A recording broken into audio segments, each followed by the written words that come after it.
ابو بکر خلیفہ بنے اور مسجد نبوی میں بیعت ہوئی تو حضرت علی کو بتایا گیا کہ مسجد میں حضرت ابو بکر کی بیعت ہو رہی ہے۔ حضرت علی کہتے ہیں میں مسجد میں آیا، ابو بکر منبر پہ تھے اور صحابہ اس طرح ابو بکر پہ گر رہے تھے جس طرح شہد کی مکھیاں چھاتے سے چپٹی ہوئی ہوتی ہیں،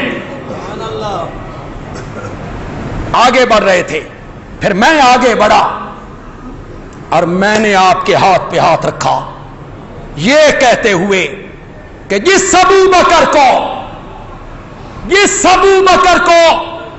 ہمارے نبی نے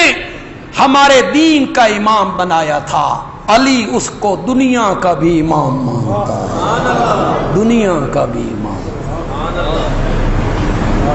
سارے صحابہ نے بیعت